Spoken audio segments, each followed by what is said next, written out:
Yep. Welcome back to the I Hate Your Pod. I Hate Your Team. Oh, fuck. Welcome back. We're here. We're at it. We're going to be talking about shit. Don't pray. God's not saving you. Had to pray that intro went off right the second time. Yeah, you know what God is doing though? God's making sure the Panthers don't win a single game this season. That's what he's here for. He is. He is. Yeah. The timeline. Mm-hmm. It might not be God, but it is definitely Thanos. He said it's been too long since a team went without winning a single game in a season. We got to bring that back.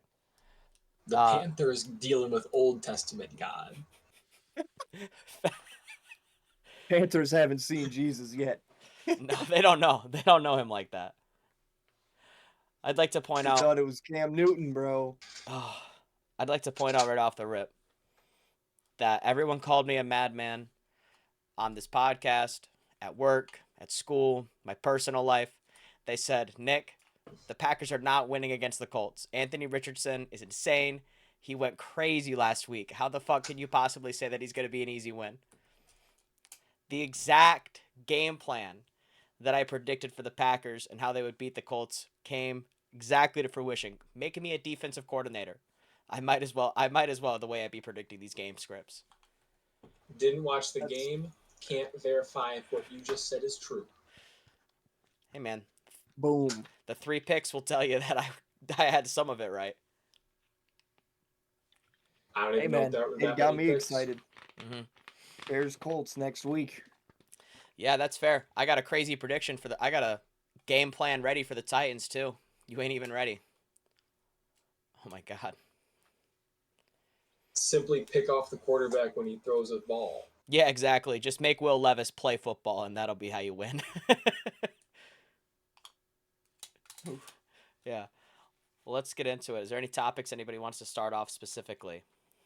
Yeah, I got a couple things I want you guys to relate to your personal lives. Mm-hmm. Number one, Packer center pukes on the ball. Malik Willis has to run it because it's slippery.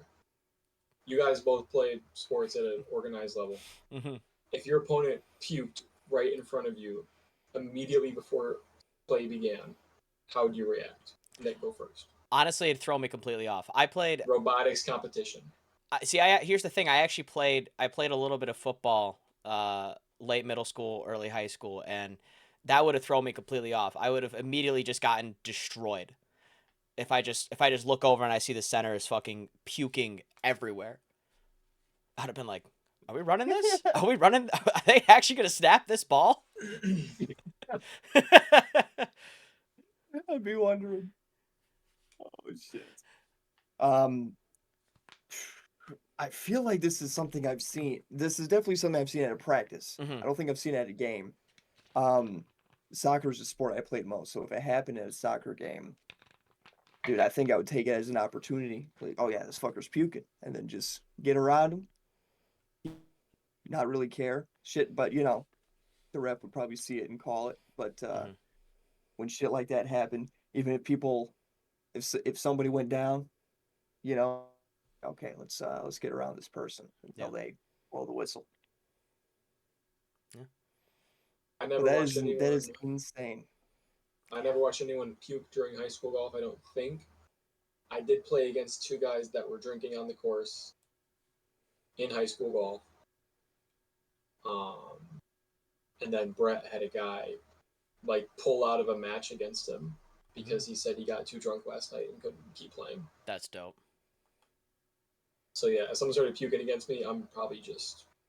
I mean, that's what the Colts did. They didn't blink an eye. They just said, "Word, okay."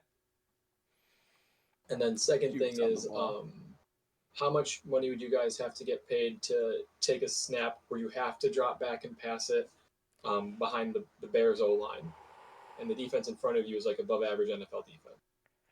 So I got a question. You gotta take the snap, drop back, and at least throw the ball, like for real, throw it. So I gotta aim for somebody. I can't just drop back throw. Yeah, you gotta like have someone. You're like, all right, I'm throwing to you on this.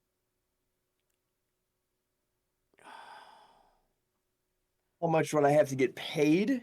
Yeah. Oh man, at least 1,000. At least 1,000. Because the thing is, you hit, it's gonna be like really close. You know, either way, you're gonna get fucking Are my medical bills covered, or do I got to cover those with that money? covered. They're covered. They're covered, but you still Okay. got to live with what happens. Dude, See, okay. I'm gonna say, see, a grand feels too low. Like my scale, a grand's too I low. agree. 10 grand I feels agree. too high. if you're thinking about getting tackled, See, yeah, I'd nah, probably dude, say like 5 grand. like the Bears O line, like 5 grand is the possibilities that I get sacked. Like Yeah, how Yeah, much am that's I how much yeah. am I willing to get paid to face like my worst? Okay, the real talk, my oh worst fuck. nightmare Okay. is my Achilles tearing. Like quite literally, that just sounds like the most painful injury you could possibly get, and I am terrified for it. Like for having it happen. You're telling me that I have to get sacked, and that's a real possibility that I could just Aaron Rodgers it. Yeah, Like and 5 grand. you might end up with some 350-pound nose tackle on Yeah. top of you. Like probably 5 grand. I was thinking probably I like mean, 6, 7. Yeah, yeah. Like I mean, I'm just throwing to the first read. I'm willing to get picked that's off. fine. I'm Yeah, willing to make it a straight up incompletion. I'm getting the ball, dropping back, first read, go. That's it. Like I'm not thinking about it, and then I'm fucking dude, running it's the other so way. unfortunate. It's so unfortunate. I've seen a Yeah. couple arguments. Um, I've seen people say, "Oh well, Titans D line right now is ranked number one." All right, whatever. I'm sure they're good. They have great interior guys. They have good edges. Mhm. What was the last team? Oh yeah, Texans. They're like, oh well, they're really good too. But dude, I feel like that doesn't explain it, man. I I've seen other takes that say the next three teams coming up, you know, are combined 0-6 or whatever, mhm. and their defense is bad. But I still, dude, it's been rough, I will say rough. PFF has the Bears O line ranked low, and usually when they're ranking Dude, and stuff, it's so tough. they can take a subjective, like they can take the objective facts and make a pretty good argument for or against, like, like I don't know, they may look bad, but it ain't actually that Yeah, bad. You're just playing up against a a good headline defense. I've seen come up is that a right guard that Poles signed free agency 2023, Nate Davis. Hmm. The rumor is becoming more and more evident and clear that he does not like to practice, and he just sits out of practice, and then he goes into games and he fucking sucks. That's a And tough one. when they signed him in 2023, he missed almost all of training camp for an injury. He Mm. did the same shit this year, and he's still playing bad, And people on the team are also agreeing. I think Tyson Bagent was quoted saying something like, "Oh yeah, well we got guys, who are in their life where they have the money, they don't want to hurt themselves, so they're just not doing that." Which I can understand, but I mean that's not what the GM's trying to do, obviously. So it's I, right now the right guard and center are both essentially non-existent. You I can think if consider it like I that. think if your argument is, oh, they got paid, they're just not trying very hard. That's like such a faulty argument. Almost every online in the league has been paid. Like you get paid when you're Right? a rookie. Are you telling me that as soon as you join the league, you're just not going to try? Yeah. Right. I don't Like know. there's some weird issues with the Bears O line. It's definitely been the most. I think truly, it's an issue that the GM didn't see coming. That Fields was able to manage the pocket, not maybe not manage the pocket No, great, dude, it's but he it's an could. But he issue he could. didn't address. It is This definitely was something unaddressed. when But Poles was hired, the big thing was, oh, he was a former offensive lineman. He's going to care a lot about the O line, mhm, and he drafted some people, but a couple of those yeah, people were already here, and he let go of some people that were objectively bad. mhm. But now we have worse people at that position. I will say, Meanwhile, people are moving to Pittsburgh or they're moving wherever, mhm. and they're succeeding. So it's tough. I will say it is tough to be on the Bears in that case because, like, for to be the GM of the Bears, because there were so many holes. Like when he came in, a lot of problems, a lot of things that need to be addressed, and I think, like, it's kind of going at it from the perspective of what you need to do. And I think when you had the guy like Justin Fields, who's able to take advantage of a crumbling pocket and turn it into a big play, it honestly made the O line maybe not seem as detrimental as it truly was. Like, you know that it's bad, but you don't know how bad it is. When you know that some of the defensive scheming is, hey, we're not going to put everything on there because we know if we put everything on there, Fields just going to run out the side and get 50 yards. Versus when you have, a guy like Williams who's just fucking sticking it in the pocket, you throw 4 guys on that defensive line and it's going to crumble. Maybe It's tough, maybe man. throw a linebacker or somebody on there to put more I'm pressure. I'm definitely on the train that the 9-sack Cleveland game that Fields had, that was his first start. Um, I'm definitely on board that just straight up that ruined it, bro. That put something in his mental. Mm-hmm. Like, I am unsafe here. I don't have Yeah. the security to be here. Mm-hmm. And so there were a lot of plays you saw he just did read one, maybe two, and then run. Mm-hmm. You know, it's really hard. A lot of people think that Nagy purposefully rigged the game plan to Mm-hmm. show that Fields was not ready to start yet because he wanted to start Andy Dalton. I don't think it goes that deep. Andy was hurt, Mm-hmm. so they kind of didn't have a choice. But yeah, So question here. Let's say you're the GM. What moves, I guess, would you have done differently? You have this current roster in front of you with a lot of young guys. yeah. What moves would you have done differently to maybe put in more O linemen? Like, would you have not drafted Rome instead and gotten an O line instead? That's tough when you put it that specific. I definitely wanted them to draft a center. They had all the time in the world to do it. Mm-hmm. Or grab one at free agency. Mm-hmm. There were like 4 or 5 people I was watching out for to see if they Mm-hmm. signed, and they didn't. Um, and it's been 2 years of them kind of ignoring that, like signing people, but they're nobodies. You know what I mean? Yeah, yeah, They're either a practice squad or they're third string. So yeah. it's Would you have rather them taken?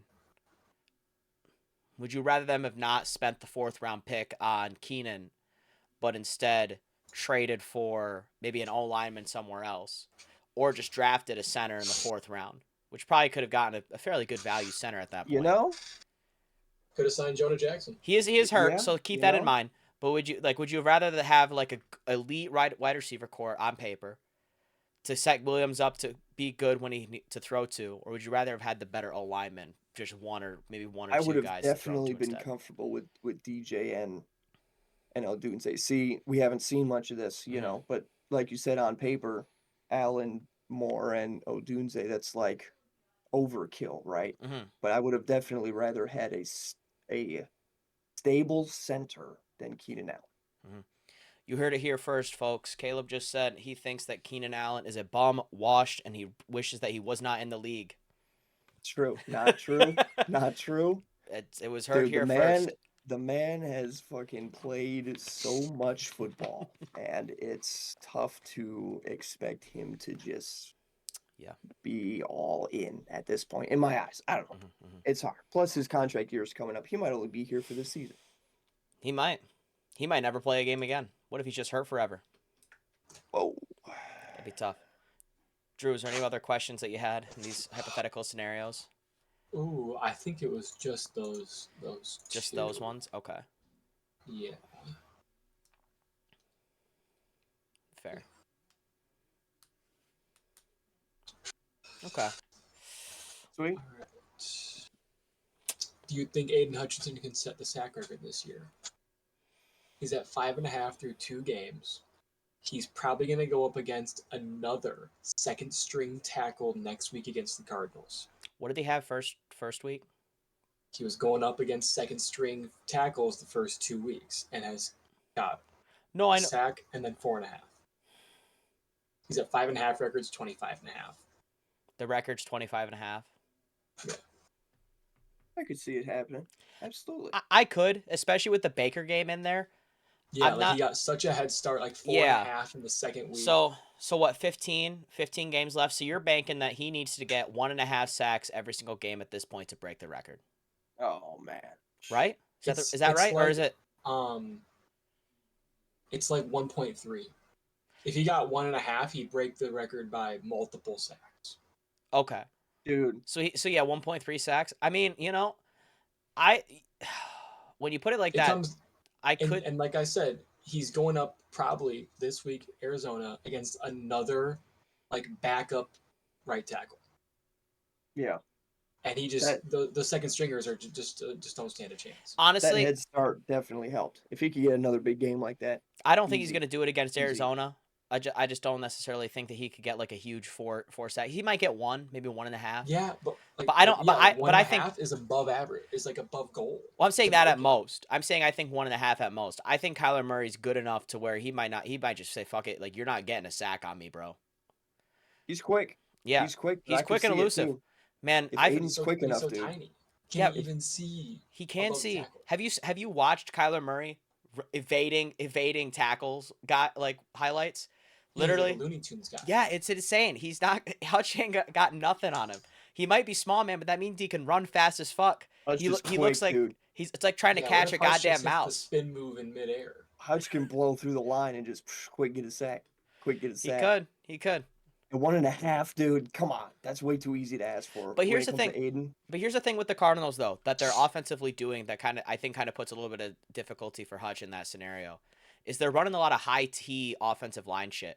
Like they're running 2, 3 tight ends in a lot of plays. I do love that 13 personnel. Yeah. Bullshit. So 3 tight ends. So they might run up and fucking force. That's fair. They might double team Hutch and have enough to double team every single person and a linebacker. So I wouldn't be. They might even triple team Hutch, man. Is Hutch? You got one skill position player on the field not blocking. That's literally It's just hard. They did that It's just against the Marvin Bills. Harrison just runs a route. They did that against the Bills multiple times. They had 2. It was actually they'd have James Conner and Marvin Harrison. Everybody else is blocking. That's all they would do, and it was absurd.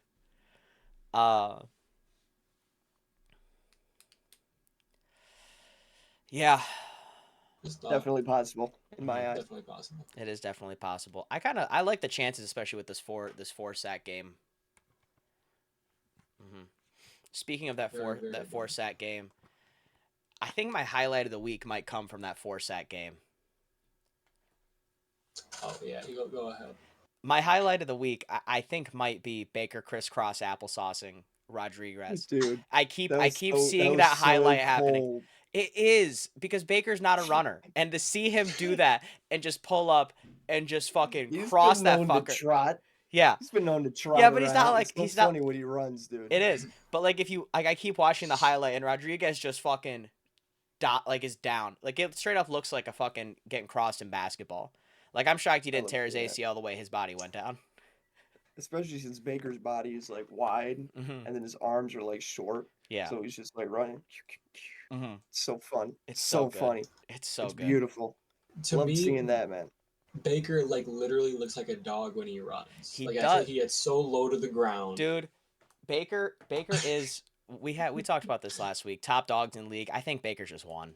I don't think he's a werewolf, but I think he's a dog. He is a dog. I just have him at 1 now. I can't argue anybody else is more of a dog than Baker. He's a dog. He is. He's just that guy. He's been known. It's like Baker, like Tom Brady with long hair. Mm-hmm. My love for Baker, the more I love Baker, the more I hate the Browns. It's just this like scale. But there will be try to do the bullshit dog logo too. How about that?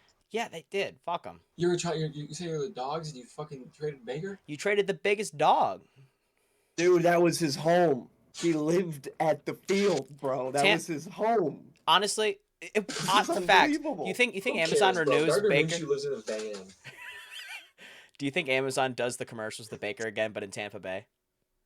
I mean, Tampa Bay might just be. Yeah, that's what I meant. Tampa Bay might just be the Cleveland of the South. At home with Baker. Yeah. In fucking Tampa. Do. He's fighting.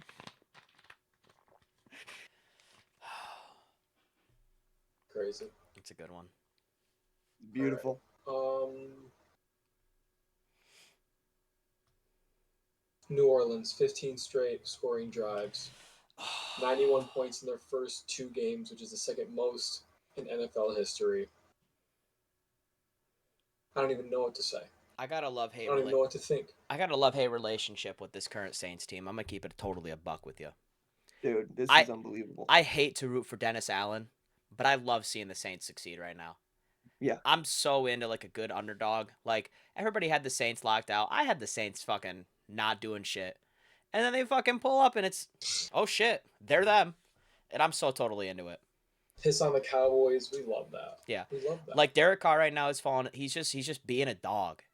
And I'm so into that. I'm into any situation where you get a chance to prove that your quarterback's a fucking dog.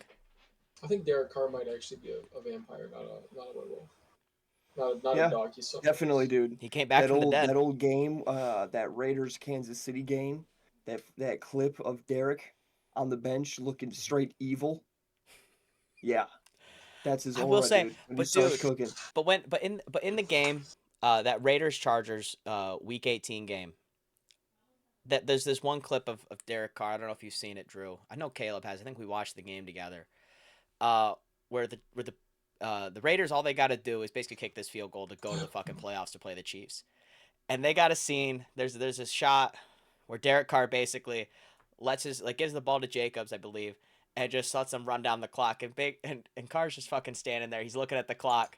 He's standing right next to a fucking ref because the ref knows exactly what he's gonna do, and he has the biggest shit-eating grin on his fucking face, and he just goes, Yeah. just hits it with it, and it's one of the coldest things I've ever seen in the NFL, straight up. Dude, I love this Saints team, and I wanted to believe that Derek had it in him when they did the trade, but or the signing. But last year was tough, dude. It didn't give me a lot of hope. So it's great to see this, and it's great that I benched Alvin Kamara twice, and he scored 45 points. I got a question for you, Caleb. Yeah. How does it feel that the Saints OC was interviewed by the Bears and they just said, no, we're good? You know, I won't think too much into it right now. I won't think too much into it right now.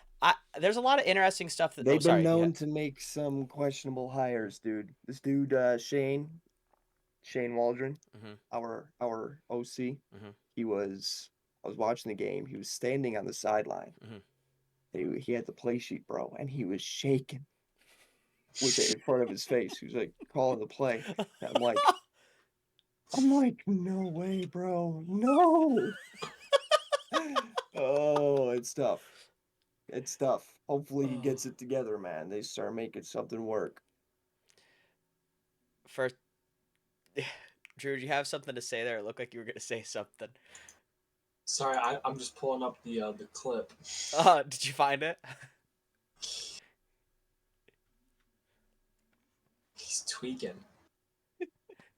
I'm not gonna name any names, but I was at an event last night with a person running for public office in Grand Rapids, and he was shaking like a motherfucker. Shaking his fucking boots. And I was looking at him like, "Are you him? Or are you not?" It's nervous, bro. It's nerve-wracking.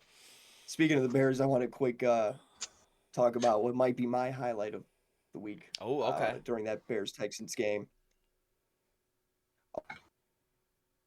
A little skirmish, one of the plays, and a Texans linebacker, Azeez Al-Shaair, punched our third-string running back, Roschon Johnson, punched him in the helmet right in front of a ref, and the ref's head was just turned away, and nobody saw it. There was no flag. I think I saw this after the fact. It was just under the radar because other stuff was going on. But dude, it was unbelievable. So good. And the thing about Roschon is that he got under 10 snaps, probably under 5 snaps. So he wasn't even in the game, dude. No. He was that's why he threw the punch. He was pissed. He was like, "Get me in this fucking game." He got punched. Dude, what I've never understood was football players punching each other in the face with the helmet on. I never understood that. No, you want to know what it is? I can tell you what it is. It's dog mentality. It's that you know that punch hurts. Everyone knows that fucking punch hurts. You're just hitting a fucking block. Like, you're hitting the fucking metal helmet right there. That fucking hurts. That's dog mentality right there to fucking punch somebody with a goddamn helmet on. Because they ain't feeling that. They're just fucking feeling their head turn. That's it. So Caleb, did you see anything from the Falcons Eagles game the other night? I watched the highlights. Yeah, yeah. You see C.D. Johnson get punched No, I did not. after the play. One of the Falcons players just punched him across the face right in front of Oh, the ref, but the ref was looking right at him. He's Ray McLeod fucking did it. straight up, Yeah. just right in front of him. Ray Just McLeod, like, the ref was looking at Ray McLeod like a fucking death stares, and Ray McLeod walks up and just goes to the Yeah. Eagles guy. Boom. The ref is Dude, like, that's hilarious. what the fuck? That's hilarious. Oh, it's No, so I did not see that. I saw some Darnell Mooney highlights. That was cool to see. Crazy that Falcons got penalized for fucking Kirk Cousins tampering with Darnell Mooney by Ooh. texting him like, "Yo, come to the Falcons." Dude, there were so many fucking. They got hit with 3 different tampering things, didn't they? 3? I only saw the one. I saw they got hit with tampering for fucking getting Kirk Cousins. man, I wish they had real penalties for tampering. Seriously, they're Has the treating it league like ever nothing. vetoed a trade before?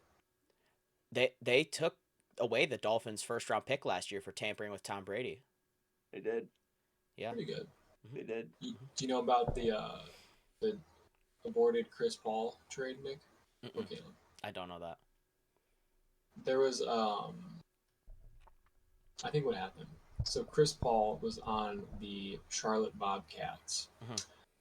The Lakers traded for Chris Paul, and the commissioner said no. Just no. Chris Paul can't go play with Kobe. Wow. And then he ended up getting traded to the team that the league owned for a few years. Yeah. New Orleans. Hell yeah. It reminds me of when the now Falcons. Well, he works with the Falcons. I think he's executive of player personnel. But Ryan Pace made the trade offer to Seattle for Russell Wilson in 2020. This was a huge headline, huge thing that I was following personally because I thought we would get Russell Wilson before we found out he was, bumming. Mhm. But they offered like a couple players and a few first round picks. And Pete Carroll hasn't had an agreement where things like that had to go through him. He made the fucking decision. He made the choice. And he was like, no. Wow. I'm not doing that. I'm keeping Russell. Wow. And then the next year they traded him. I mean, he fleeced the fuck out of the fucking Broncos. Let's keep it totally a buck. Yeah. Yeah. Boomed. Back to that. Absolutely boomed them. Back to that New Orleans stuff, though. Speaking Insane, of dude. them, the New Orleans are doing some really interesting stuff. I don't know if you're looking into a lot of the weird offensive stuff that they got going on in New Orleans. But they're running a lot of extra like tight end plays. Oh, I thought you were going to talk about the fact they haven't had a murder in 18 days. Oh, I was going to talk about Some that weird next. offensive stuff. That was going to be brought up next. No, so a lot of the New Orleans, a lot of the stuff they're doing is a lot of it is the OC is goated and knows what he's doing. And took into account that Derek Carr, when under pressure, is really bad. Like is actually not a good quarterback when under pressure. But when Derek Carr is not under pressure, is elite, as we have seen. And so a lot of the ways that they're counteracting this is having a good offensive line, but also running a lot of 1 and 2 tight end plays on almost every single play, and exclusively kind of running 2 wide out sets. Which seems to be working. And then the other point, that New Orleans hasn't had a murder in 18 days. I'd also like to bring this up with the fact that last year, Detroit saw the lowest crime rate that it has seen since the 1960s. What also happened in the 1960s? That was the best the Detroit Lions record had been up until last year. I want a more thorough deep dive into like city crime and murder rates based off of the success of their NFL teams. Seriously, dude. Like just and add that it. Lions stat is crazy. That Lions stat is beautiful. Yeah. Like, do you think that New York right now is suffering a lot, and like that Chicago are suffering because their teams just ain't that good? Dude, the Giants are terrible. The Giants and the Jets suck. I mean, The the Jets are moment they kind of cool. signed that Daniel Jones contract is when they entered, the stage of people murdering people Dude, and the whole city being in limbo. the GM, after the hard knocks of the Giants, the GM should be fired. I have no doubt in my mind that the Giants GM should not have his job. Seeing clips of him talk about like Daniel Jones and the fucking and how he handled the Saquon leaving New York is enough for me to be like, dude, you should have lost your job. Like his kids were with him in the draft room, like when he did, and they were like, he was like, who do you think I should draft? And they were all like, Jaden Daniels. Like every single one was like, you should draft Jaden Daniels, knowing they had Daniel Jones under contract for another 2 years. Yeah. And even his kids know that this guy's a fucking dipshit. God, imagine if they drafted Jaden and just gave him 2 years to practice. Yeah, we got Danny Dimes, but I'd have fucking started Jaden Daniels right now. Yeah, definitely. Me too. Mm-hmm. Speaking of Daniel Jones, can't believe he's with former Good Morning Football girl Kay Adams. Loved Good Morning Football. Would watch that all the time. The OG squad with Nate, and Kay, and Peter, and the other guy who I love, Kyle Brandt. Dude, what? I want to see the receipts of her shitting on Daniel Jones. Oh, 100%. They're there. There's an interview that she does with Daniel Jones that happened a couple months ago. And it blew up immediately because he's fucking spitting game. Like she is stuttering. She's flustered. Like the entire interview. This was when Daniel Jones had his beard thing going on. And he looked like a completely different person. And I think that's the moment that it happened. I think Daniel Jones just spit enough game right then and there that he was like that she was like, okay, word. Unbelievable. Unbelievable. But hey, maybe he's got a good heart. Is this even real? Yeah. Real talk. Because there's a story in People magazine today that she said, I'm not dating Daniel Jones. I've only ever met him twice. She literally, she was in a podcast and said, my boyfriend, Daniel One Jones. second, I'm watching that podcast right now. Okay. We're getting it back now. Caleb and I are going to find out. out. That might be not the case. So it wasn't like, yeah, my boyfriend's Daniel Jones. She's like, protect my boyfriend. Okay. That might not. Okay, you know what? This almost now, to me, is starting to feel like when we were in high school and there was a rumor that Adele was dating Skepta. Did we fall for misinformation? That's unbelievable. This is crazy. I should have known to check this again. Live misinformation meter happening right now. I think. Well, hey, I'm thankful. I'm thankful that the worst case scenario has not unfolded right before our eyes of Kay Adams getting swept by Daniel. Is that really the worst case scenario, Caleb? I think you know a scenario where that's worse. You know the one. Daniel Jones taking my girl, bro. No, I'm talking a worse one with Kay Adams. Even there's a worse person she could date. There's a worse person she could date that would be a worse scenario than Daniel Jones. Let's keep it real. What are you thinking? Aaron Rodgers? Yeah. Is that what you're thinking? That's your nightmare scenario. Any scenario that involves scenario is Daniel Jones fucking taking my girl. Dude, that'd be a movie. I'd be like, bro, no. I just like to imagine that every nightmare scenario of yours involves Aaron Rodgers somehow. Yeah, well, in reality, it's Daniel Jones.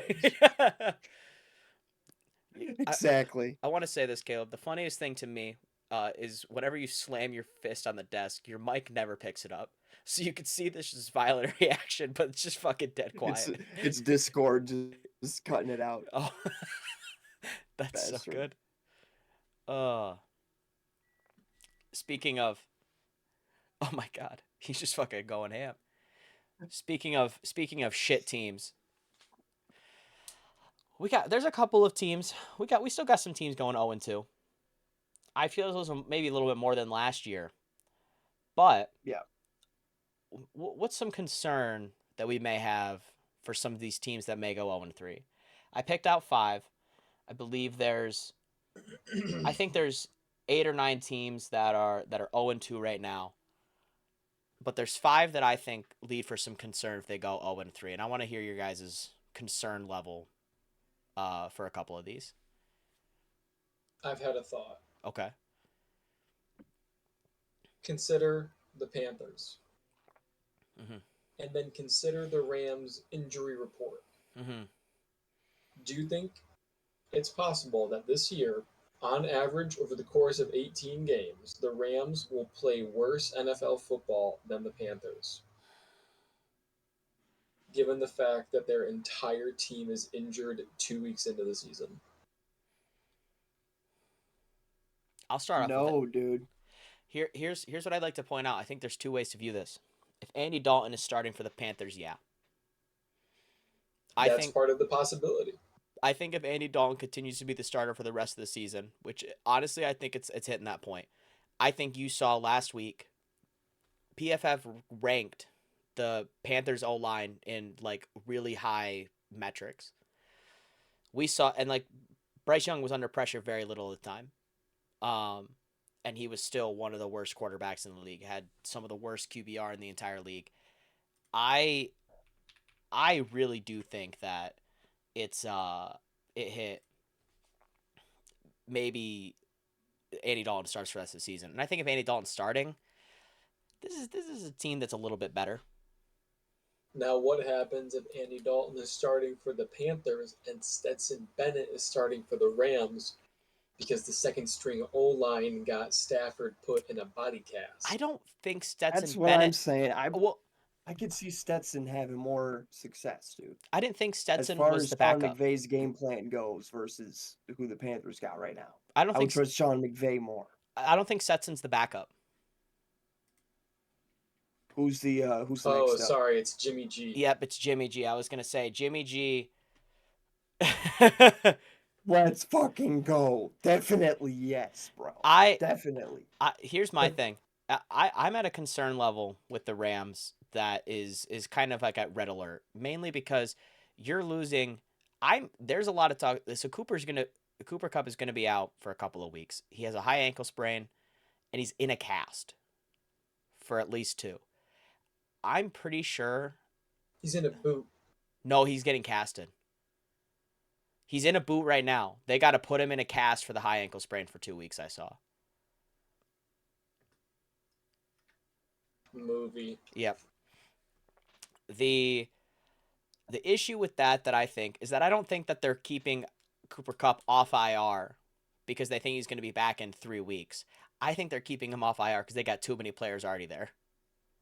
That if they put Cooper Kupp on IR, he's out for the season. And to me, when you got that many players, and almost all of them are offensive linemen, I worry for the safety and well-being of Matthew Stafford. That if this team, they're going up against like a pretty good defensive line here next week. I can't remember the matchup off the top of my head. I think if they go 0-3, you bench Stafford. For the sake that you don't have really any shot except for like Kyron on this offense of playing super meaningful football without there being the risk of fucking Stafford getting sacked a million fucking times a game. I'd even consider benching Kyron until somebody gets healthy.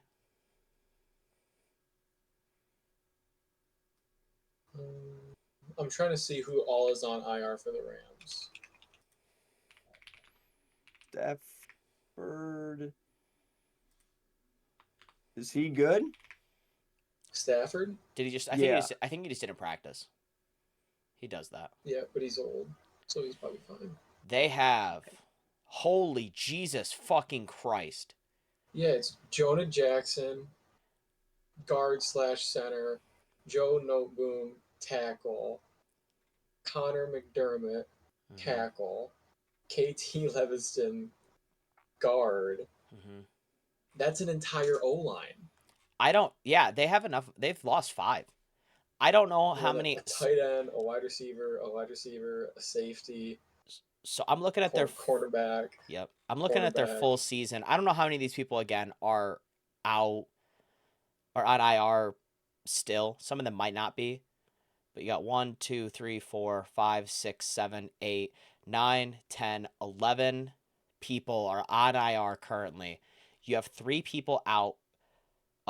Higby's on the pup, so he's out for a couple of weeks. I think they may have hit their cap on how many people they can have on IR. Better hope that practice squad is good, my boy. Yeah. Better hope they're ready. I mean, if Jimmy G's back from suspension, I think as soon as he's back, you bench Stafford. I could even be convinced that you bench Kyron for the sake of if you're hoping. I don't think this team gets much worse with Jimmy G. I mean, it gets a bit worse because Stafford's good. But if the O line is like you're running second and third string guys, and fucking those guys are getting hurt mid game too, is it really even worth possibly putting Stafford in a position where he could get hurt seriously? Because if let's say I Stafford understand that.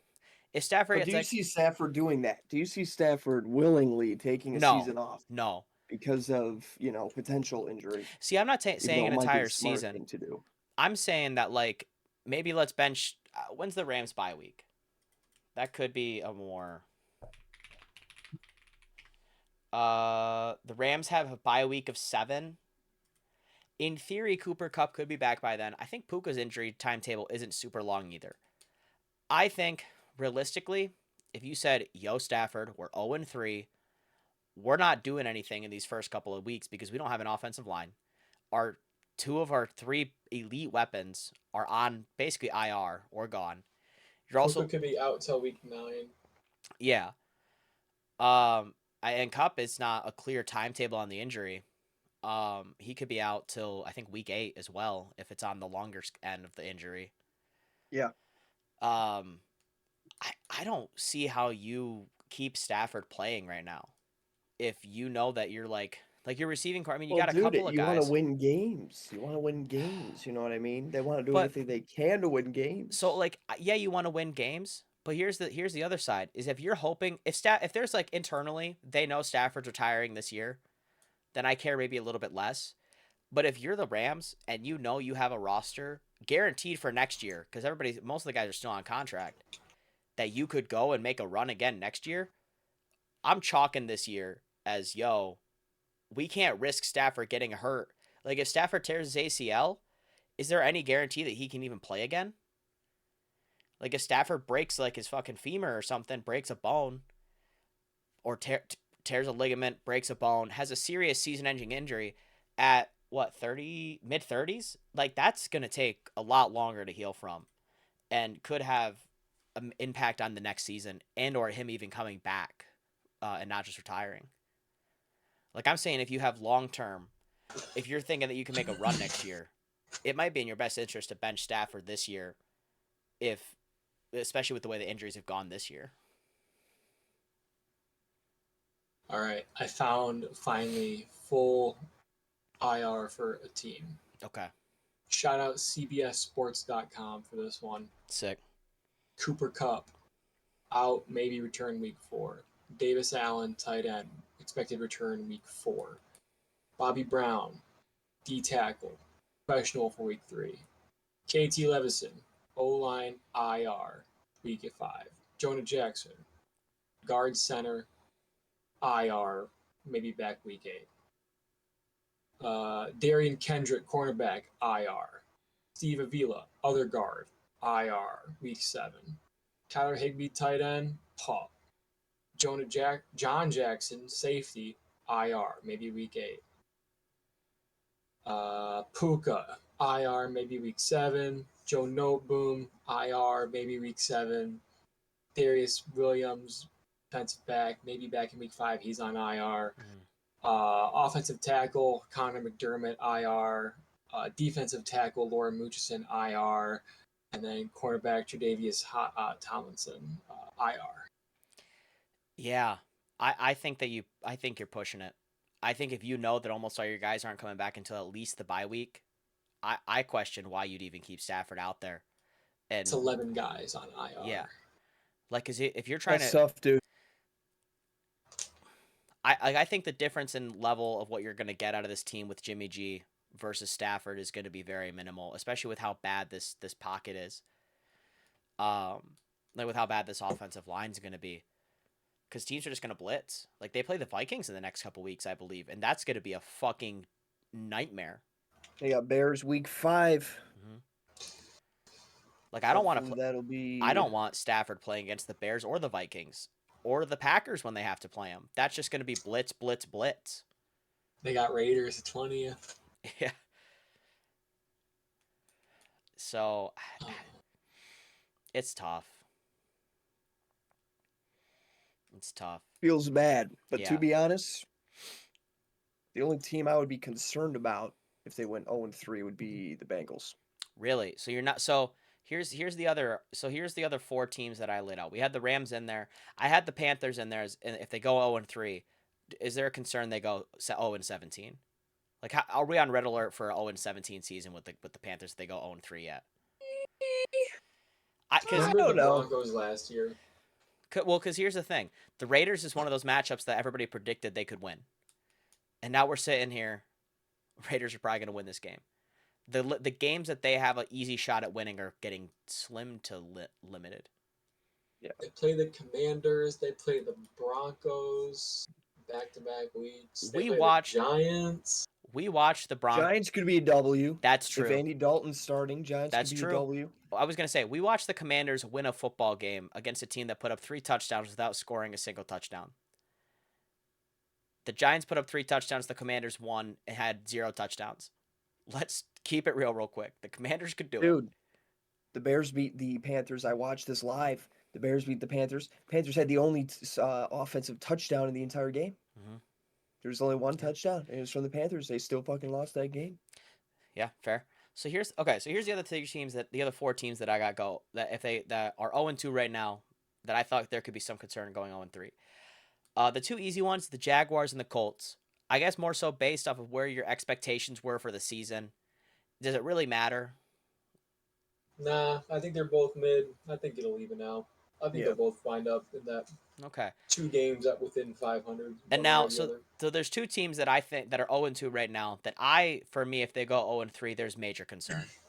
And that's the Bengals and the Ravens, both in the AFC North that are expected to win this division. One of the 2 will, and the other one's supposed to be, the expectation is that one will be the 5 seed, one will win their division.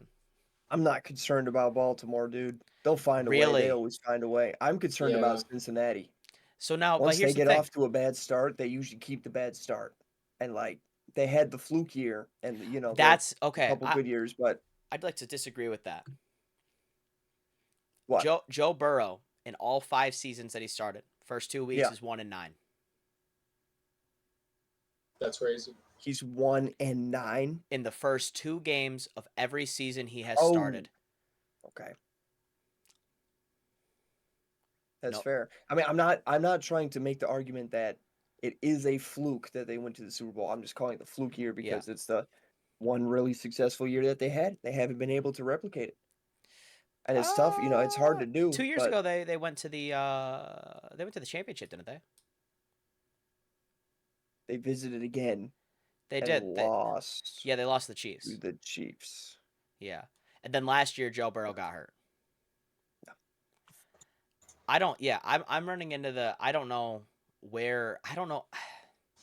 I'm concerned for both teams, honestly. I gotta see. What is I might depend on who the Ravens play. Ravens will always find a way, dude. Somehow, some way. As long as they have Lamar on the roster and they have John Harbaugh coaching. Okay.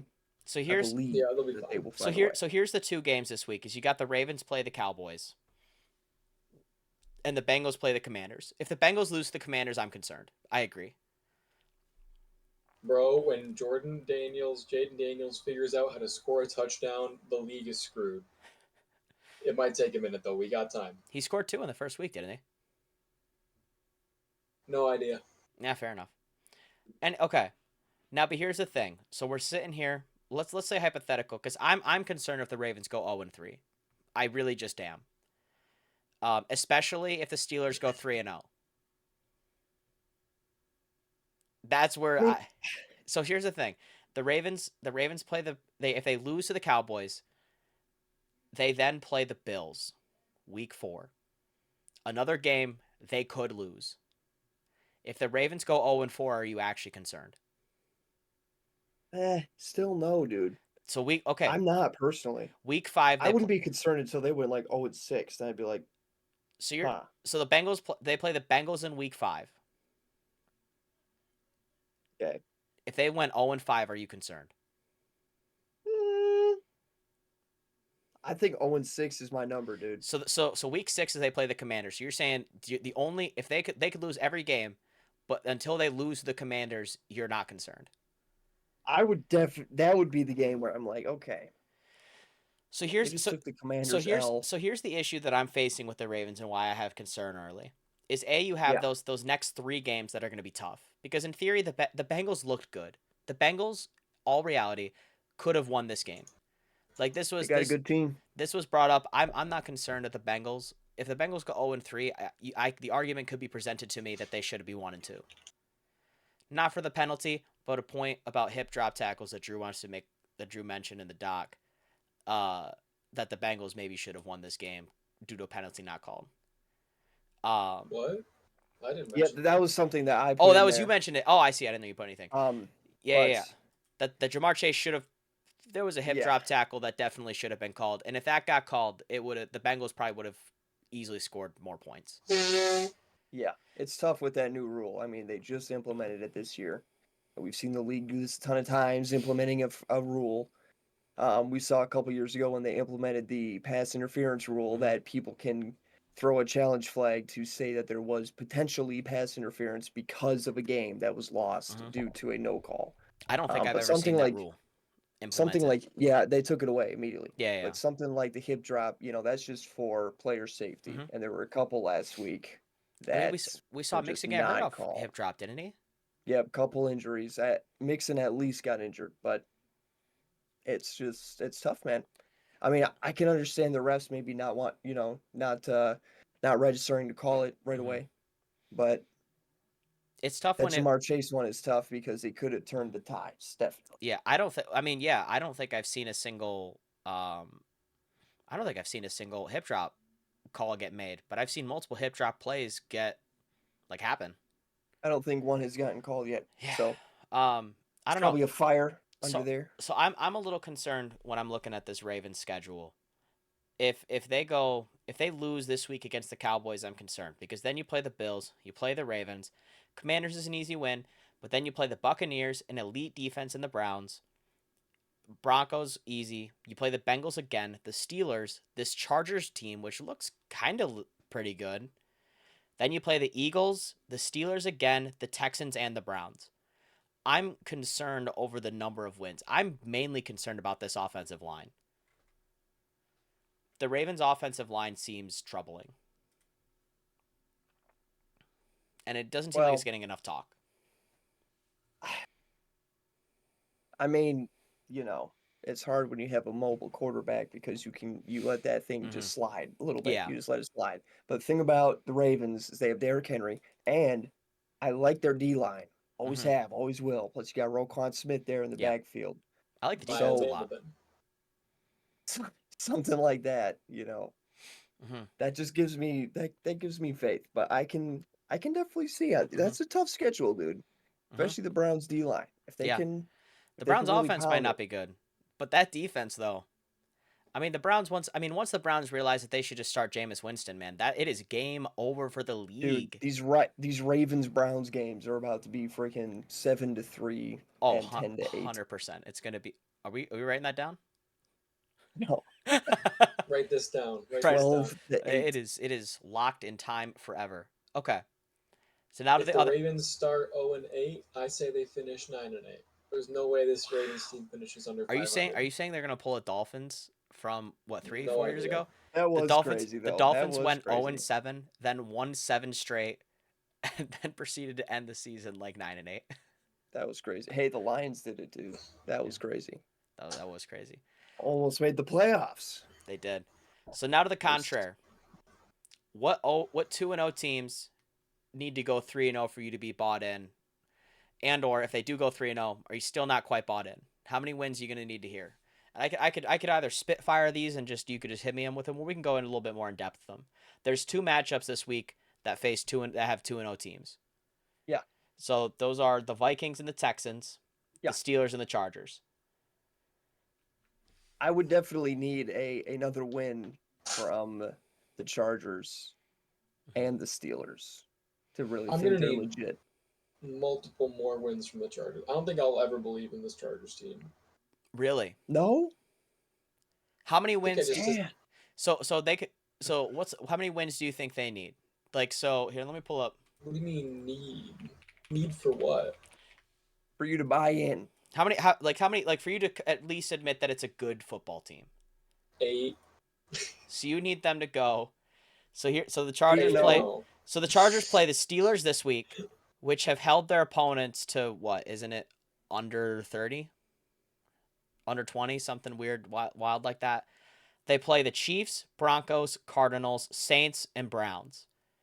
If the Chargers beat the Chiefs, I'll be impressed. Okay. If they get through that entire slate and only lose to the Chiefs, I'm still not convinced they're that good.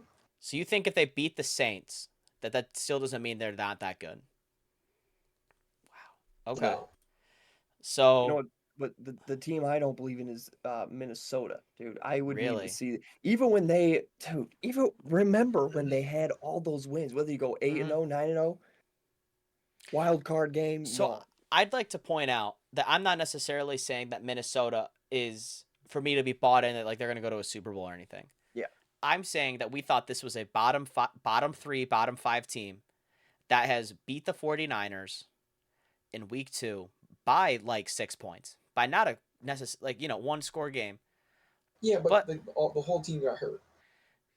Yeah, I mean, they still had enough offensive players to like be Yeah, but you lose sufficient. Fred Warner and Nick Bosa, and suddenly that Niners isn't the Niners, you know?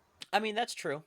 But so now if the Vikings beat the Texans, like that's the matchup this week. Is the Texans I'm if they go 3-0, then I'm going to be like, "Oh my god, they might be the best team in the league."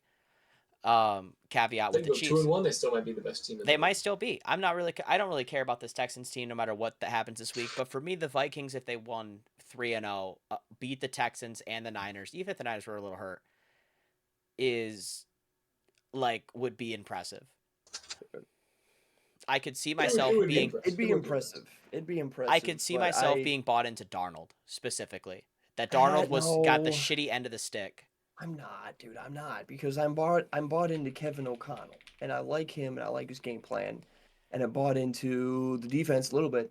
I was making some bold defensive predictions, but as far as Darnold goes, not a hater, but I've seen him play a lot, Okay. and it's not great. And I'm glad he's doing well now, but a lot of people would do well with Justin Jefferson. Can I You know point what That's I what I out? was going to say. That is Out true. on a limb, I'm definitely bought in on Justin Jefferson. Can I point out that Darnold has not had like good teams around him before, like ever in his entire history.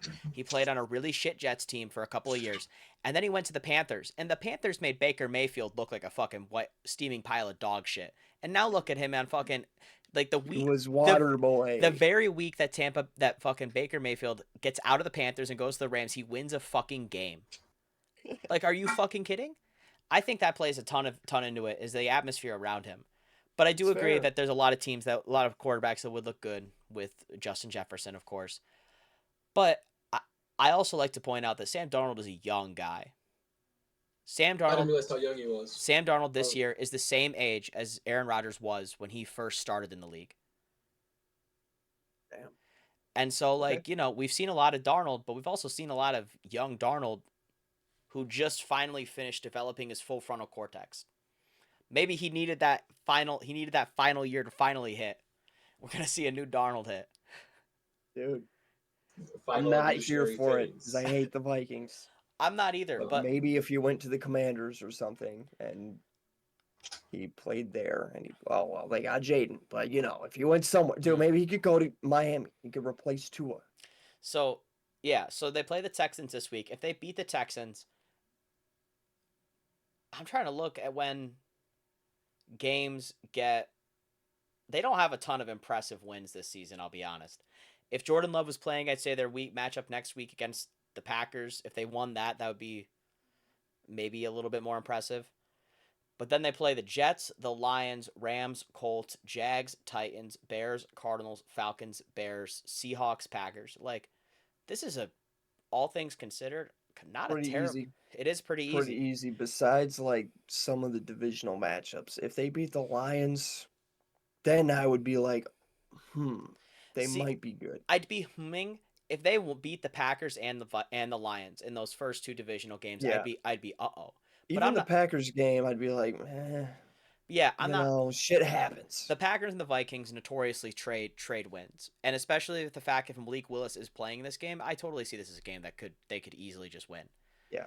But Well, I'm hoping to at least trade wins with the Vikings this fucking year. But I'm in the concern, and more so for us as NFC North non-Vikings teams, that if this Vikings team just is hot and rocking and rolling, that they are putting up a challenge towards the rest of our teams as possibly making playoff appearances.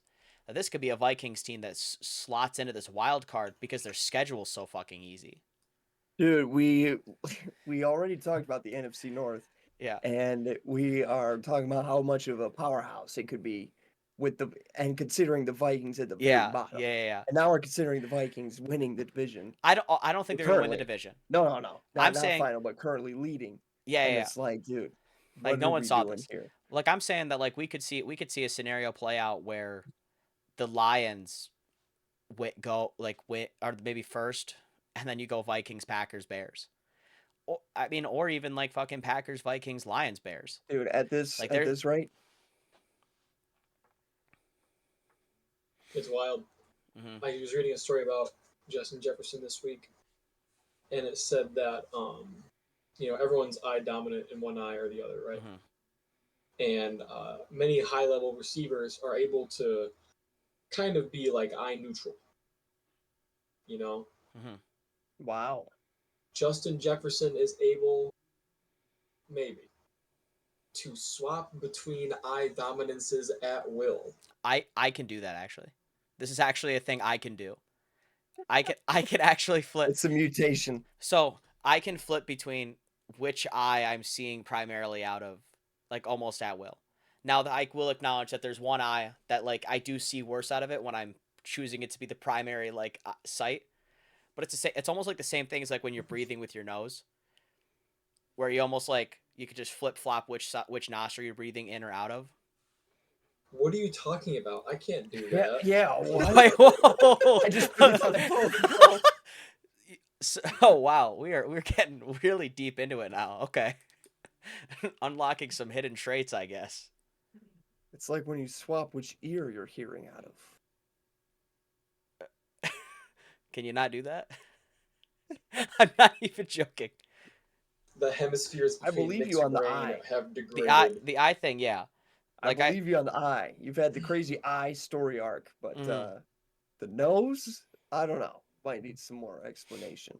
Yeah, we'll save that for another day. Getting back to 2-0 teams, Steelers. If the Steelers go 3-0, how into this? How sold in on this team are you? And/or what? No way they win more than 10 games. No It's way the they win more Steelers. than 10 Yeah, games. 100%. They're gonna only win 10. You But they might expect them, start 10 and 0. But if you expect them to have a winning record, but like, and maybe get in the playoffs. But what much do you expect? Like that's just the Steelers, you know. Because yeah, that's true. That's fair. You know what? But does That's that just the mean Steelers. now? But this is the year that people thought the Steelers could break that record of not going neutral. Are you True. Are you bought in that they're just gonna do it forever? That they will just perpetually be Amen. stuck in mid? Yes. If they do it this year, then I'll definitely be bought in. Yeah. But they're getting wins, so they're passing by. I got 5 teams left. There's 5 teams left, and I think a couple of them are maybe a little bit gimmies.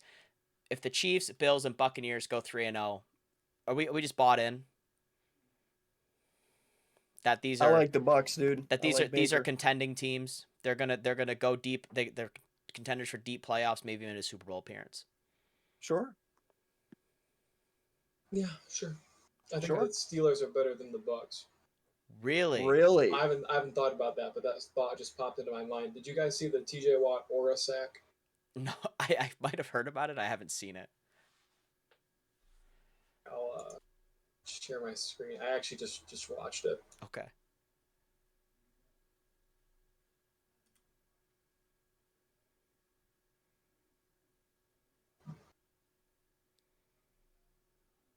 Did you see that? Did that work? No, you're actually still just sharing the Discord. What? What is this? Oh no. Holy shit.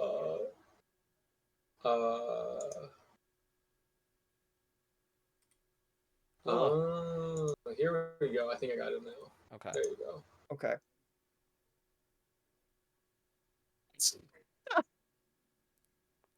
The Invisa-Sack. I have seen this actually. That is so Apparently funny. a report came out that he was talking about it after the game. And he was like, "Yeah, man, he grabbed my shoelace. He fucking grabbed my shoelace and it pulled me down, and no one can see it. It's No way. That's no one. crazy. No one can see the shoelace getting pulled though. It looks invisible. Yeah, Nick sent me that video. You're right. I might have Of Aiden actually. Hutchinson, of Aiden Hutchinson untying that guy's shoes. Oh in- yeah, in yeah, yeah. The Michigan game. Yeah, there was a Michigan game where fucking he was playing. Michigan was playing against Ohio State, and him and one of the other defensive linemen were on top of the fucking quarterback, and Aiden Hutchinson and the other guy just grab his leg and start untying his fucking shoe, and So they they just took his shoe off. and they just take his shoe off and throw it, and the guy's like, I should have tied them together. the refs are like, "What are you doing?" No, You're not ready for Hutch to do that to your quarterback. Dude, you ain't. You think if Love Hutch gets up in just his socks like. You think if Hutch unties an NFL quarterback's shoes, hands are getting thrown? Or do you think that they're just gonna be like, "What the fuck are you doing?" Depends on the team. Depends, definitely. If it's Jordan Love, do you definitely. think hands are getting thrown? Maybe if it's Quay Walker. If That's he sick. sees that shit, he's throwing hands.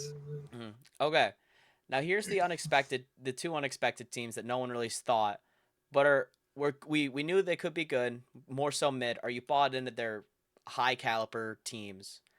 Is the Seahawks if they go 3-0? Are you going to need more? And or how much more do you need out of them? Like I don't even I haven't seen anything. I don't think I've even seen the Seahawks on red zone yet. Like how are they winning these games? I mean, it's only been 2 games. Like yeah, it is only but 2 like- games. So the Seahawks have a really good receiving core in theory. Like you got but you got none of them DK, are, you got like, Lockett. superstars. I mean DK is a superstar. Plus, JSN we got JSN should be a superstar. Jackson Smith. JSN and DK Metcalf ain't. Like I think Mike Evans is Are you like way throwing- better than like DK Metcalf. Well, yeah, I mean Mike Evans might be a Hall of Famer. Yeah. Like Mike Mike Evans, Evans, but like this DK, year, like this year, right now. You know. Would you take bro, Pickens? DK can bench like 500 pounds, bro. I'm not fucking. He is strong. He's a He's a strong big guy. man. Jalen Hurts. So yeah, and he's elite. I think if you could bench 500 pounds, you might just be an elite player in the NFL. Anywho, but, Caleb, you had a conversation going. Hit it. I would need 5-0, dude, from the Seahawks, and even then it's questionable. With the Saints at 4-0, I'd be bought in. I'm bought if they beat the Eagles this week. I'm bought. I'm completely and utterly sold. Yeah, that's a tough game to call, dude. I don't know where to go on that one. I'm just gonna ride the mania. But I wanna go back to this point you were bringing up, Caleb. You're gonna start comparing receivers and DK, and I want in on this. Drew, would you take George Pickens over DK Metcalf? No, definitely not. Fuck no, what? It's fucking George Pickens. Would you take Debo over DK? Debo is just a receiver. Just Debo. You fly. Let's say you're the Seahawks. He can't run the ball. I don't really care. Whichever way you want to take this, just guy for guy. Which one? Let's say you're a GM. I'd say they're similar. They're in the same tier. Yeah, you're a GM right now. You can get one of these guys for the same value. Which one you taking for your team? Just in a vacuum. Ooh, that's hot. If I don't know who the rest of the players on my team are, I'm probably taking Debo. Really? I don't know. You can run the ball if you need him to. He can catch the ball if you need him to. Does Debo have a passing touchdown? That might be the easy choice. But I might go DK. I kind I of like might go DK there DK, too. dude. That's DJ fair. Moore or DK? DJ Moore. I was gonna say about DJ IMO. Moore, Fair. but IMO. not by a lot. Like Yeah. still probably similar tier as Yeah. Debo. But I Fair. don't think those guys are superstars. Like, is he an All Pro? Yeah, he's been All Pro, I think. I'd be shocked if DK hasn't been All Pro. Not like, is he an All Pro like right now though? DK's definitely been Pro Bowl and all that. He has. He was second team All Pro in 2020. I think, in my thoughts, it's just so tough. With how I'd say there's only a few like for me a superstar is goated. As we Okay. talked about a couple episodes ago, Yeah, goated is you know like what? top 3 or 4 guys at your position. he's not Yeah. that. Like He's not that. superstars are Justin He- Jefferson Yeah. and CeeDee Lamb. Like If Geno Smith is like a serviceable average quarterback, and he like not shitty like he was last year, like he's a good quarterback. DK is a Pro Bowler. that's fair. That's where I put him. You could make an argument maybe a third team All Pro. Is there a third team All Pro? I think so. Should be. I don't think so. Am I I've tripping? seen 2. There's 3 All NBA teams. Maybe that's I what I'm think there's thinking. only 2 All Pro. You know, teams you're for the you're NFL. you're 100% right. I was thinking the NBA. I got my sports mixed up. Now, so I want to know why the Saints. So Drew, if the Saints beat the Eagles, are you not saying you're sold? Probably, I don't think so. Like, the way I see it is like, I have a hard time thinking of a player on the on the Seahawks. You mean the That's Saints? actually, no, I mean the Seahawks. Oh, I was talking the Saints. If I said the Oh, Seahawks yeah, accidentally, no. then that's bad. The Seahawks, I think, are definitely better than the Saints. I don't think either of them are that great. The Saints, even though they've just scored on 15 consecutive offensive drives and put up 91 points in the first 2 games, you think that the Seahawks are better? I think. We're entering hot take territory here, and Yeah. I'm loving it. Yeah. I'm so into it. I think over the course of the 18-game regular Mhm. season, Seahawks will be a little better than the Saints. That's tough, With- dude. They Without on a hot knowing the streak. schedules, like they are on a hot streak. But like when I said I don't think anyone on the Seagulls is this, we're gonna call them the Seagulls for the rest of the episode. Mhm. I don't think anyone on the Seagulls is like goated. I don't think anyone on the Saints is goated either. And I have a hard time putting any team in like a really good category if I don't think, or I can't think of any player on the team as goated. You're not counting Taysom Hill as goated, bro? Dude, talk to Dennis Allen. He'll tell you otherwise. I think Alvin Kamara is goated. That's my personal take. The only thing is he had a couple low years, but yeah, I he's think great. I think that all things considered, the OC was a big issue. I think Dennis Allen also kind of a bum. Yeah. I think when you put the ball in Kamara's hands, he's goated. Like when the game plan doesn't structure around Kamara, then it's tough to like really put an argument forward, for him. But when Kamara's involved, he's the center of this offense. And they're fucking dominating. I think Kamara's goated. And maybe that's my argument for why I think the Saints I'm sold on the Saints right now. Yeah, that's my tipping point. Right now I think the Saints might be the best team in that division. We'll see.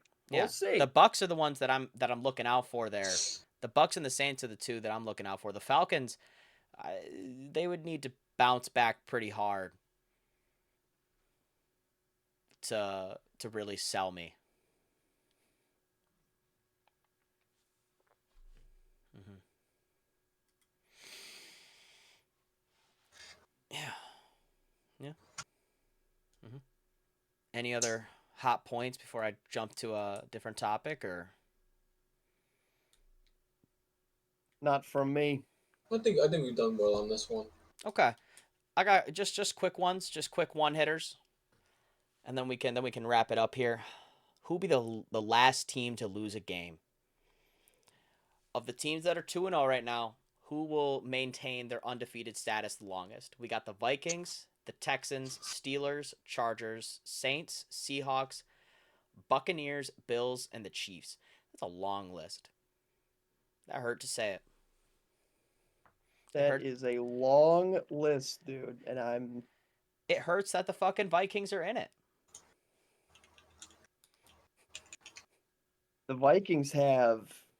I was gonna say an easier schedule, but it's tough, dude, because This Texans game, they could totally just fuck it over.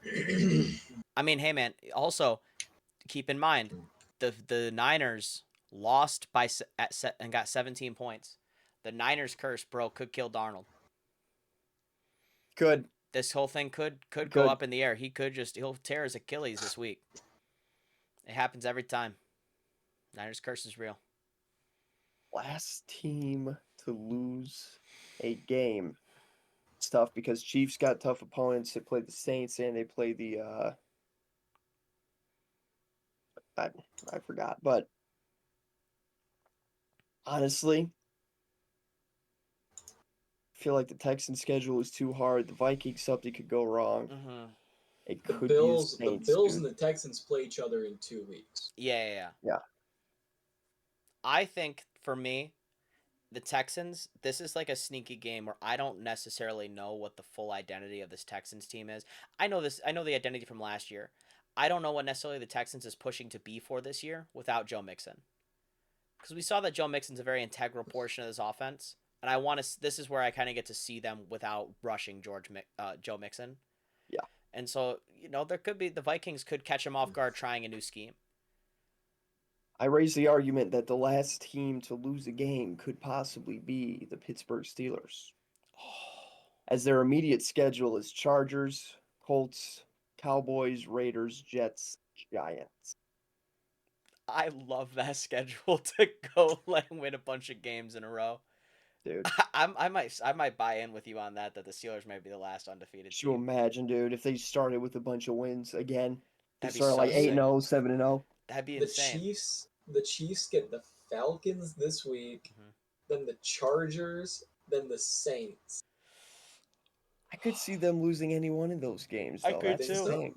Especially with the Falcons, like they had some exciting energy. They slipped by barely, but those Chargers Chiefs games are always pretty tight. Maybe I, not recently, but the I don't. division Yeah, games are usually pretty tight. So I think I'm expecting that the Chiefs win the Falcons and the Chargers game. Mahomes owns the Chargers. He just does. It's whatever. Are you saying the Saints are going to beat the Chiefs? I think that's the first. And if that's the case, do we have to look at the Saints schedule now? We might have to look at the Saints schedule, and I got it pulled up right fucking here. it's not too bad. The Saints play the Eagles, and for me, I think this Eagles defense. I thought I was pretty high on them week 1. I'll be honest. I think I'm coming down to earth a little bit, especially seeing how they played the Falcons. They play the Eagles, and I think that they'll fucking stomp them. This is the secondary on the Eagles is not that great, and they will just let Rashid cook. They'll let Olave cook. They'll let Kamara cook, and that's just how it is. Then they play the Falcons, then the Chiefs, and then the Bucks.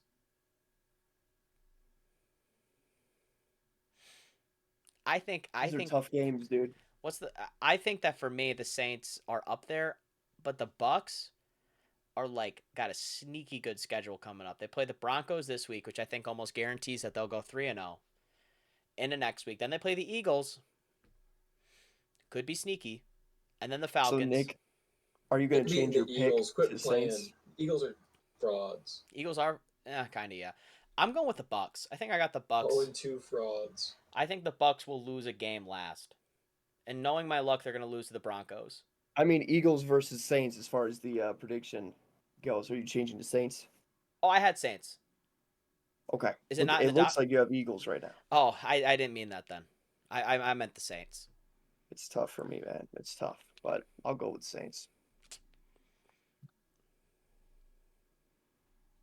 I don't know what I put, but I'm not changing it. I meant the. And I don't want to know. I don't want to know. Just to be clear. What do you? I think you have Saints. I don't know for sure though. I haven't looked at it. I'm just gonna guess. I'm just guessing Saints. It was 50-50 shot if I was probably right. said Saints. I probably said the Eagles are fucking losing. So Drew, what's the team you think loses the game as the last to lose a game? And then Caleb, you saying Saints? I'm gonna go with Steelers. I'm gonna go with Steelers. They have an easy schedule, dude. If they can get past that Cowboys game, they could easily just win a bunch. And it'd be strange, but that's what I'm gonna go with. 1 sec, I gotta look at the Steelers schedule. It might be the Steelers though. Yeah, I've got it here. They've got Chargers, Colts, Cowboys, Raiders, Jets, Giants. The Jets and the Steelers might be the same team. I think they're the same team but opposite. I think this is the same team. I like the Steelers defense, dude. I do too. Yeah, I think it's Justin gonna be getting the so Steelers. many rushing yards per game. I think Yeah. he got 56 or something. I like like, the dude. yeah, so you say so you guys are Steelers, I'm on the Bucks. Yeah, we'll check back on this in a couple of weeks. We'll ask this question again. Alternatively, Oh, who's going to be the last team to win a game? this is my favorite question here. Your team win a game. The list of the teams who have not won a game yet is the Broncos, Ravens, Bengals, Titans, Jags, Colts, Giants, Rams, Panthers. I think there's an interesting case to make that it's the Rams. As far as the We injuries kind of go, already yeah, had but this. We were kind of We already did, had we this did, debate. and I'm gonna We just stick did. by that. we That did. But the Panthers are just, Dude. Panthers are just so something else. freaking bad at playing football. I got the Panthers beating the Raiders this week in like a crazy upset. I mean, when you're bringing back the Red Rocket, like, dude, you don't fuck with the Red Rocket like that, bro. Andy Dalton's him. Andy Dalton's gonna come back. I know I got his nickname wrong. I don't care. The Red Rocket's way funnier. Max Crosby is SpaceX. Oh shit! Yeah, man. I don't know about that. I want to say Panthers. Panthers is the easy But one. there is a case to make about the Giants as well. I like Oh, to think God, the Giants. I like to think that the Giants, it won't be them, primarily because, again, the reason they lost this game was due to like horrifically unlucky shit happening. That their Yeah. kicker got hurt in warm up, and they had no other kicker on the roster. They tried to get their punter to kick a PAT, and he missed, and they were like, okay, we're just gonna have to go for it on two every single time. The Durant High School method. Do you guys want to hear the Giants schedule? Okay, Yeah. let me hear it. Yeah. Browns, Cowboys, Seahawks, Bengals, Eagles, Steelers, Commanders, Panthers, Bucks, Cowboys, Saints, Ravens, Falcons, Colts, Eagles. If the Giants don't beat the Browns this week, you Dude, sold it me. might be the Giants, Yeah, dude. if they don't beat the Giants this week, if they don't beat the Browns Dude, this week, you Giants sold might not me. win a game. Yeah. Because even the Panthers' next 6: Raiders, Bengals, Bears, Falcons, Commanders, Broncos. And that's easier than the 6 that you just said, the 8 or whatever. Dude, it could very well be them, To me, the Giants. To Are me, you ready for this? the Broncos, Giants, Rams, and Panthers are the 4 that I'm looking at as in this red alert case. Yeah. Drew, what you got? November 10th, the Panthers play the Giants in Germany. The shit bowl, though. Dude, if both The of these toilet teams, bowl. the Toilet Bowl 3, dude. That's Not a toilet 9:30 bowl. a.m. game here in the U.S. Yeah. I, You I'm getting up for the actually, toilet bowl? I'm watching it. I'm rooting for both of these teams to lose every single game until this, so we can get an insane Hi. Toilet Bowl story. Hi. Yes. Hi. This might be our best chance in decades to get a 1-point safety. Dude, I'm still waiting for the 1-point safety, man. Dude. It's gotta happen. This is I'm actually you sold me that I think it's going to be the Giants. I think with solidified on the Giants, yeah, dude. I think with Andy Dalton, the Panthers might be like a bit of a better football team because I just think Andy Dalton's a far better quarterback than Bryce Young. Yeah. I just don't see the case for the Giants. I think if the Giants lose another game or two, we're on Tommy DeVito watch. The best time to be The awake man at night. the man comes back. I think that's where we're at. I think we're on Tommy DeVito watch if the Giants lose another couple DeVito's games. lawyer or DeVito's agent, Yeah, fucking he's back. Inspector Gadget. Oh, dude, that shit's gonna be a movie. So It's Caleb, if the beautiful. Bears hadn't traded the number 1 pick, who do you think they would have drafted last year? Last year, could have been Will Anderson. Could have been another. I would have guessed they went Anderson over Kayvon, but somewhere on the defensive end. I got a Somewhere on the question for you, defensive end. Caleb. Yeah. And Andrew, I'm gonna pivot this question. Let's go back in time. Okay. To last year. If the Panthers take C.J. Stroud and the Texans take Bryce Young, do you think? I think there's 3 scenarios here. One, Stroud, like the Panthers are. This is a Cam Newton scenario, where Stroud just can take this team to a different level. And maybe we say that the Texans can develop Bryce Young. Is there, or the Texans it flops because they weren't really that good before Stroud, and Bryce Young is not good. But the Panthers maybe pull through. We see that the Panthers suck, but they can make Bryce Young goated. And then option 4, which is what I think, they both just suck. You are putting Stroud into one of the worst situations possible on this Panthers team. And you're putting Bryce. And you're putting Bryce, a bad quarterback, on a team that was not going to be able to succeed with him. It's tough too because I look at the development and I like, obviously the Texans staff had a huge part in where CJ is. So if they, but then it's CJ's natural ability. So that's just what's at hand here. Like, wasn't the Panthers entire roster pretty bad last year? Like, Pretty Bryce much. just got the F word beat out of him. Yeah, he did. And if you remember at the start of last year when everyone realized how good CJ was, it was like his accuracy. It was these games where he'd go 19 for 21 on passing. He just didn't miss. And I think you got to have a pretty good O-line to be able to set yourself up like that. Right?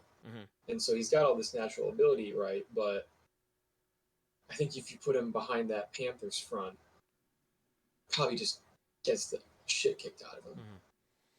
And I think you put Bryce on the Texans, and that Texans team's probably pretty bad still. Yeah. Yep, definitely. Now here, I guess here's my part B. Do you think that the Texans knew Stroud was the guy and that Bryce was a bust? And so let's say in this hypothetical, the Panthers did take Stroud. The Texans are sitting there at 2. How much of their success right now with Stroud is based completely on luck that the Panthers picked Bryce Young? Or do you think that the Texans knew that Bryce was a bust and would have taken Anthony Richardson or Will Levis? That they would have pivoted hard from Young? Because there were definitely people that thought that CJ was the better quarterback pre-draft. I did. It's not like Bryce was. You said you did? I did, yeah. I thought that if you're telling me your quarterback, just for the height reason, you're telling me that your quarterback is shorter than me, bro, it ain't gonna work out. Is Bryce Young shorter than you? I think so. I thought he was 5'10". No, that's Kyler. I thought he was 5'8". Bullshit. He's Oh no, he's 5'10". I was wrong. Never mind. He's taller than me. If this conversation has to happen, you're not gonna work out. Drew told me once, bro, there's 4 inches between 5'9" and 5'10". And it resonated with me so much. It's true. True. That's true. No way Kyler is actually 5'10". You think he's shorter than that? Oh, 100%. Kyler is short. I thought he was 5'7". No, Kyler's 5'10". Crazy. Kyler's 5'10". No way Bryce Young is 5'10" too. No way they're both the same height.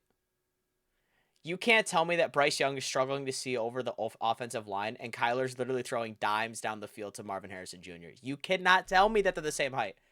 Well, Marvin's tall, right? Maybe he can see him. Yeah, but his O-line is tall too. Are we sure that Kyler can see a slot receiver? Be real. You think he's just guessing it? Do you think? Definitely. What do you think the He's chances are that? counting. What do you think the? What do you think the chances are that Kyler is so good at Madden and he's so good at video games? He just closes his eyes and he is just picturing a Madden screen downfield and he just knows exactly where to throw. Well, I think there's a good chance. if you put a controller grip on the ball, he'll actually be able. The precision is deadly. You think the precision get? Do you think if he put the Wii Cart remote on there, it could go harder? Dude, I think there's an argument to make about Kyler's gaming obsession and like his hand-eye coordination development. Oh, 100%. There's a direct correlation between those two. If he's that just people who play- balling, There's a direct correlation between the studies have gotten to the Right. point now where Dude, I first-person remember shooters. doing an essay about this in Yeah. middle school, bro. Mm-hmm. It's gotten to the point where we know it's true. Yeah. It's sick. Well, any other overarching topics we want to talk about? Or are we pretty good to head out? I think that's pretty good. I'll provide a closing thought. Okay. Yeah, Provide a closing thought. Bears, Colts this week. Mhm. I see a Bears W. I I agree. see the defense feeding. Hopefully this happens. Mm-hmm. At least one pick. At least one pick. I think if the Packers were able to get 3, I think the Bears easily get 1. Dude, 3. The Packers, I told you, dude, I had that fucking game plan locked and loaded. I knew exactly what was going to happen. I agree. I think that the Bears can easily get some feasting happening here. I do think the Colts will prepare a little bit more as they realize how vulnerable their team actually is. But It also sounds like DeForest Buckner. It was recently hurt. So Yeah, IR, right? yeah. So But I I mean, do- that's just another yeah. free pass. But I do think that in almost every regard, I wouldn't know off the top of my head. In pass rush, rushing, and receiving, running the ball, I think the Bears have a better defense than the Packers. So I would assume that this is a game that same game plan almost essentially. yeah, well, we hope to see the run game actually open up. I hope to see more snaps from Herbert and Roshan, to be honest, because Yeah, Swift sucks. I think Herbert had 3 first downs on like 4 snaps, and Swift had like 1 first down. I'd like to point on out like 20 plus snaps. So I'd like to point out that in episode 1, you and I had a debate, and of where we were talking about DeAndre Swift specifically, and how we Yep. would rank the Packers and the Bears running back rooms. yeah, And your argument was that Swift was good, and I said no, that's cap. And I'd like to point out that I was right. I still believe Swift is good. Nah, it's not happening. Swift is a good player, man. He was If good Swift on was- Lions, if he Swift good on was the gonna- Eagles. He was good on the Eagles because he was behind the best O-line in football. Right. The best O-line in football made Miles Sanders look good, and then Miles Sanders went elsewhere and he fucking became a bum. Let's keep it real here. And Jordan, I forgot his name. I Oh, feel like it was Jordan Herbert, but way back in the day, Mhm. bro, 2017. yeah, But yeah, I see what you're saying. Yep. I mean, I'm just gonna say right now, Packers have the second best running back room in the division. I'll just keep Jordan it up. Howard. Jordan Howard. Howard. But yeah, And yeah, man, we'll see. Hopefully they upgrade the game plan because I like our running backs, dude. I like them. Mhm.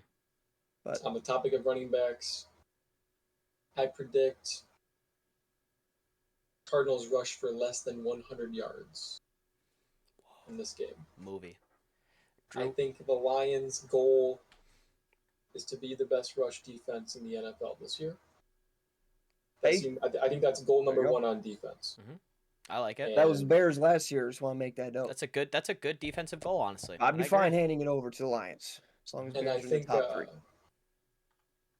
that the Lions are going to look at how much success the Cardinals had last week on the ground and say, it's time to prove it. There you go. You think Marvin Harrison has another 100-yard game or no? Yeah. That's tough. That's tough. But I picked Lions for the Pick'em League, so I think the Lions are going to win, but yeah, I definitely think Marvin can have 100. You know what you should. You know what you should do, Caleb. Set. You should take the Panthers in the Pick'em League. I'm telling you. It's gonna Dude. happen. I got. This I is. can't, dude. Can I tell you We this should right have done now? a survivor Last week pool. I picked the I'll do it. 49ers. You get 2 strikes. Last Mhm. week I picked the 49ers. Can I tell you Thought it something, was Caleb? A gimme. You know What? those. You know how you and I always have these conversations, and I tell you that I got a feeling. And every time. I'm not trusting the And Panthers. when dude. I got a I'm feeling, not. it almost always turns out right. I got a gut check. Panthers are winning this game. That's my gut check. I'll give you $1. I'll give you if that $1 happens. if the Raiders win. Okay. We will virtually shake on Deal. it. Boom. It's in writing. Nick tried to not shake. I didn't know we were actually going to do it. I thought we were just going to agree to it and just not do anything. I'll be honest. Titans Packers. This is to me the last winnable game that if Jordan Love is out a couple of weeks, that the Packers can get. I think the game plan against the Vikings and the Cardinals is really tough, so I think this is a game that we're going to be trying our all for. I think the game I think the game plan is simple. Cuz real quick, consider the following. The Titans offense is quite literally their biggest weakness, and this is no surprise. Their head coach is saying it. Their head coach is literally blaming Will Levis for why this team is losing.